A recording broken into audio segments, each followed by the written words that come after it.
Hey guys, me and team here. This matchup will be against Deathwave with a diamond rating of 845. He is 60 and 43. And no, I am being messaged. Oh well. Anyway, Deathwave is a Zerg player. He will be red. I will be the blue Terran. Good times.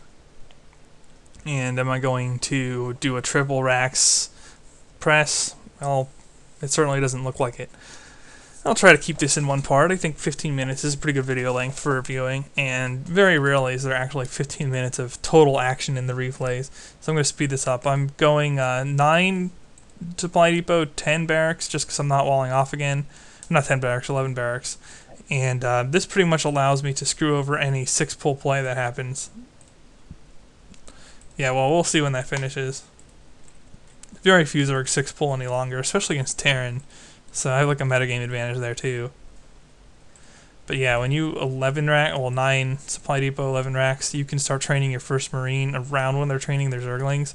And then if you scout 6-pull, and I already sent my SCV up here, then you can just drop a bunker and totally wall the 6-pull with the bunker and a guy in a bunker.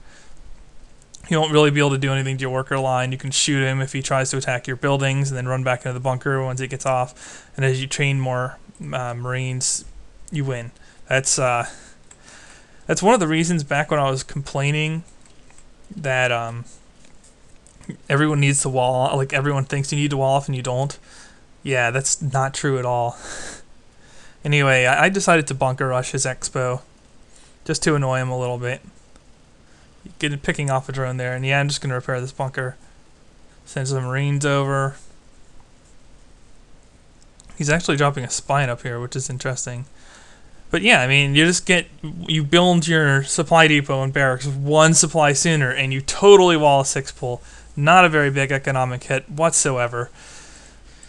So I don't know. It's kind of frustrating to me that people think you can't wall that kind of early play with this. And unfortunately, I'm supply locking myself because I am an idiot Terran. But, you know, I'm Terran, so it's an advantage unto itself. He's got some lings. I guess he's going to try to do a little counterattack run by. I reacted to this wrongly, and it really cost me. I should have put these guys in the bunker right away. If I did that, I would have put a lot more pressure on this base. 4 Marines in this one. Maybe one of those Marines died anyway. But it still would have been, 4 instead of... It still would have been 5 total Marines instead of 3. And, yeah, that would have made a difference, absolutely. Kind of a mismanagement on my opponent's part for his queen. I guess he's bringing a spine crawler in. And here's where I said it would have made a difference. Because he's got all these lings, and he's digging the spine crawler in. I would have done almost all the damage to the spine crawler, so the spine crawler would be near dead, and then I could have been shooting these lings. And yeah, he probably would have still stopped it, but it would have been a lot closer. But checking out the units tab, he has cut drones. He has some lings, but I have some Marines. So we're actually pretty even here, and he's got a damaged expo. So there you go. I drop a bunker and just rally some Marines here. Unfortunately for him, I guess he wasn't expecting that. His run-by fails because there's just too many Marines there. And now I'm bunkered up. So I'll start an expansion of my own. I'll be a little bit behind him, but not too much because, I could be training SCVs at the same time. And, yeah, well, he's ahead right now. That's unfortunate. I built an engineering bay, not knowing. You never want to die to mutas. I'm getting this a little bit early, given how the game's gone. But I like playing it safe, especially with Terran, which turtles anyway. And then I can just scout his composition, and I'll be fine. Now, in Terran versus Zerg, on the Terran side, the thing that has given me the most trouble is Mass Thor Hellion. So that's what I'm going to do to Zerg. I like it better than Bioball because Bioball gets hosed by a Zergling Baneling, and it's just too easy. Too easy to Baneling roll the Marines. And even if you're micro with the Marines, excellent. You're still running away by a bunch of Speedlings or wrecking your Marauders. And if they have Mutalisks, you're not attacking those either. So that's no good. And here he's going Banelings. And that makes me nervous. I have been fairly religious about training additional units. I do have a bunker up front. I believe I saw the Baneling nest when I scanned, so I didn't see the Banelings, but it made me nervous. So I'm actually going to do a line bunker formation, so that the Banelings have to blow through multiple bunkers while being shot. He would lose a lot of resources trying to bust that.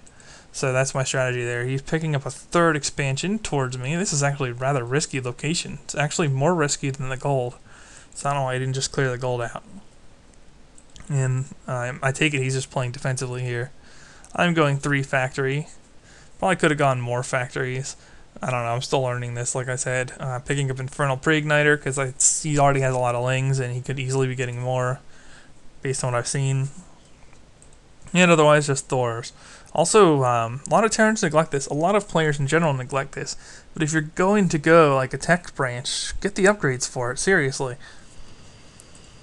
Turret takes out his Overlord. This will make them much more robust and much more damaging to, well, non-small units. These guys are going to die pretty quickly regardless. And they really can soak up the Thor damage. Wow, this Zerg is macroing like something terrible. And I don't know why I keep getting matched up with these lower guys. I guess because I lost a couple in a row because I was random. But, wow. He lost a Baneling on me there. That is a lot of Zerglings and Banelings. Yeah. So he's macroing up. As am I.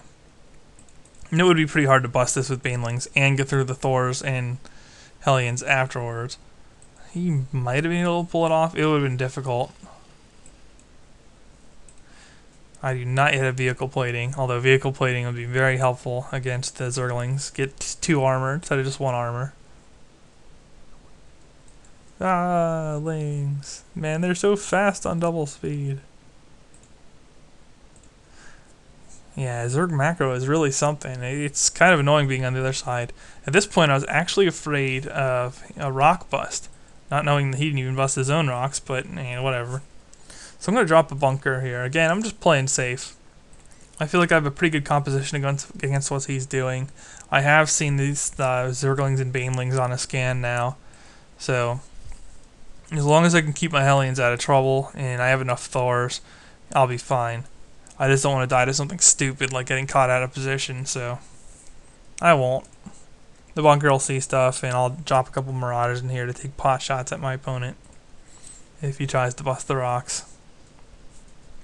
At least give him something to think about. It's a rather interesting way to gain map control. He's doing very well on the creep spread, almost the whole map. And I'm just going to sit here. 160 to 200 to 156 to 200.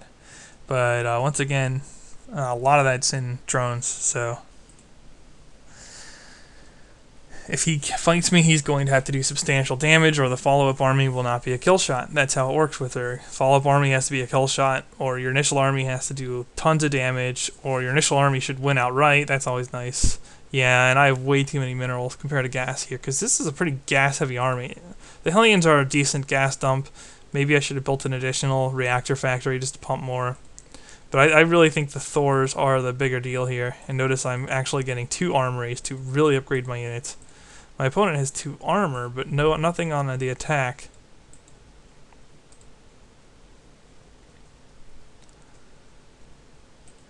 And finally, I decide to push out, because, I'm pretty close to maxed. In fact, I am maxed.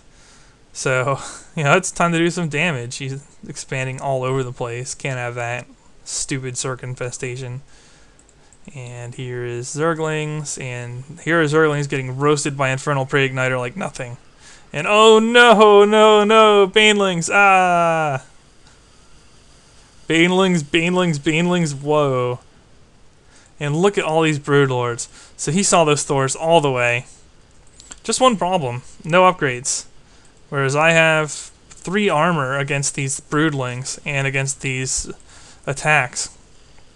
And sure, he's got an armor on that, but, with +2 attack, I'm doing better. So, I actually beat the Broodlords here using Thors, even though they're the supposed counters to Thors, as my opponent made a mistake of neglecting his macro of upgrades. Painful.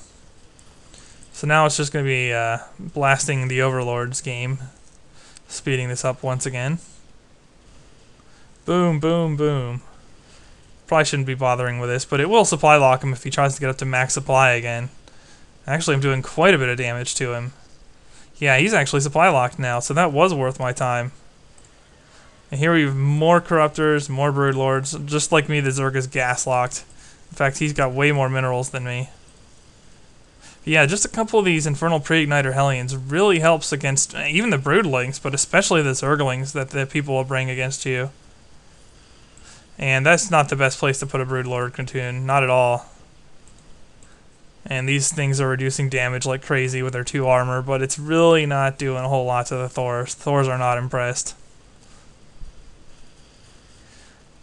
More Lings, more burning of Lings. Nothing too scary. And at this point, just a couple Hellions supporting are helping me out. And the Broodlords just have nothing on these upgrades. 2-2 against 0-0. Man, that's just destruction. It's so important to get your upgrades, guys. Do not forget it. This battle was won because the Zerg did not have upgrades on the units he chose to use heavily. I mean, yeah, Spire's kind of difficult, but at least get some attack upgrades. He had all that time. He had that many Broodlords, and he couldn't even get in a single attack upgrade. That's just ridiculous. It's so much more cost effective. And yeah, he's not even going to get a second melee upgrade out. Meanwhile, I'm at a fairly efficient 2-2 on everything, and now I'm chewing through his hive. So, this puts the Zerg in a bit of a tough spot, losing his tech structures. And he really is kind of, he's not supply blocked, but his supply cap is down, so he can't catch my standing forces until he builds more Overlords. And that's going to tie up Larva, which he's now losing significant amounts of because he's losing hatcheries. So just speeding this up. He's going to run around for a little bit. He's got a lot of mutas, but mutas are not the best thing in the world against Thor. Yeah, they can magic box, but again, they're just so far behind on macro upgrades that it really doesn't matter. So just sweep the Zerg bases, clean out the infestation, you know? Good times. All that money. And what good is it going to do? Yeah, get this filth off my planet. Blistering sands indeed. Blistering nitro packs in your face. Ah, no. Oh, that is not a magic box. And you do not want to go up against that many Thors. So now we have an interesting tactic. He's going to use up his minerals a little bit of an unexpected way. I don't know what to say to that one. That's entertaining though. It's not going to mean very much to upgraded Thors though. They can chew through these very quickly. A lot of them aren't even going to finish. There you go. Now I've spent all my money that I don't have any bases left. And that's going to be a good game. Thumbs up if you liked the video. Thumbs down if you do not. The BN team signing off.